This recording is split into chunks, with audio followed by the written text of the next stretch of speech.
When it comes to your podcast artwork, first impressions count.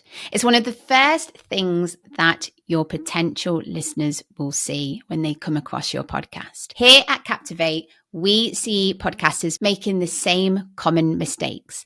So today in this video, I am here to fix them. We're going to run through all of those common mistakes and I'm going to teach you how to avoid making them yourself. So get comfy, hit subscribe, like this video and enjoy. Mistake number 1, and that is not adhering to Apple podcast artwork requirements. So these are things like using blurry or pixelated images, using explicit language, using Apple logos. Apple may not accept your podcast artwork or your show. This is not what we want. We don't want to spend loads of time crafting a perfect cover art for Apple to say no. So make sure that you familiarize yourself with these requirements. Before you create your artwork, have a look at the list. Once you have created your artwork, again, run through that list and just make sure that you have no issues. And these requirements are really easy to find. All you need to do is head to Google, search for Apple podcast artwork requirements, and it'll be one of the first searches. Another common mistake is having too much going on.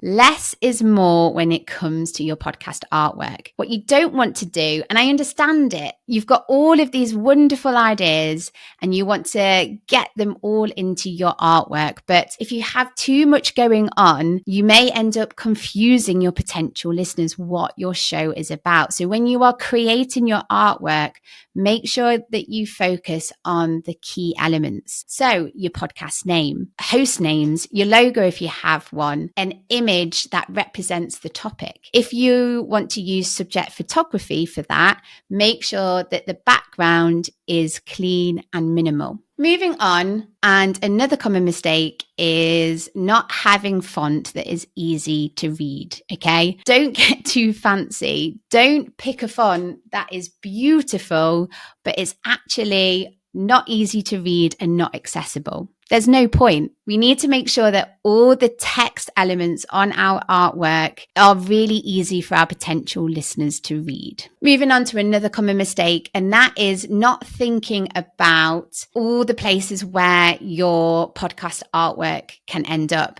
And sometimes that means that they end up being on very small screens, teeny tiny screens. Yeah. So wherever your podcast is being displayed in the wild, you need to think about the size of your artwork.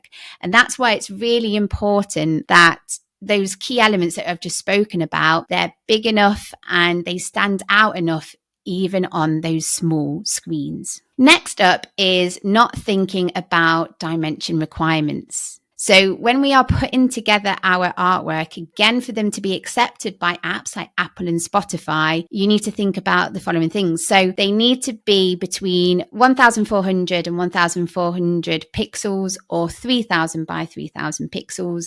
Usually the larger size is preferred. And the format needs to be JPEG or PNG. Here at Captivate, we talk a lot about your podcast avatar. So your ideal listener, okay? And whatever we're doing when it comes to our podcast, we need to be thinking about them. And that is the same when it comes to your artwork. So when you're creating your artwork, get into the minds of your ideal listener. What will entice them to want to check your podcast out? What colors will they be drawn to? What text? Really think about your podcast avatar. A couple more mistakes to run through. One of them being not using colors from your branding. So if you have spent time on your podcast branding, and it's a good idea to do so, make sure that you're not just picking colors at random and the colors that are in your artwork are part of your branding, because consistency is key. All visual elements across your brand needs to be consistent. And my last mistake is not thinking about colors that you're using and the mood it depicts. So think about the vibe and atmosphere that you want to create with your podcast. Yeah. What colors make sense to use? So for example, warmer tones, so your reds and oranges, they're great for action and intense emotions like like rage, passion. Your cooler tones, such as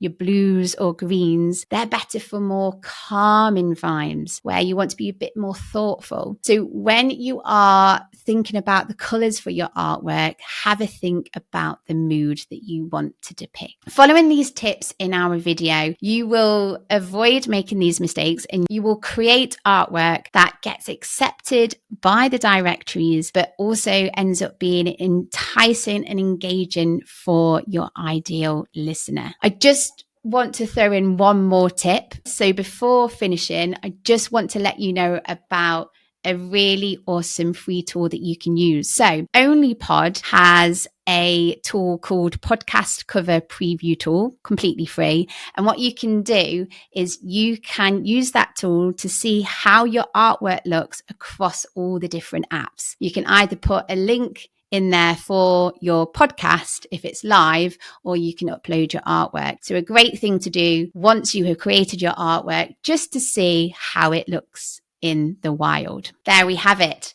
Sadly, that is all the time I have, but we have a ton of free resources here at Captivate. What you need to do, and what I really urge you to do, is check out the description, because there is a link there to a article that goes into more detail about podcast artwork and logos. There's also a free 45-second quiz that helps you to identify the one blocker that is stopping you from launching your podcast and gives you steps to overcome it. We also post regularly on our YouTube channel, so don't forget to subscribe, like this video, and let us know what you think in the comments.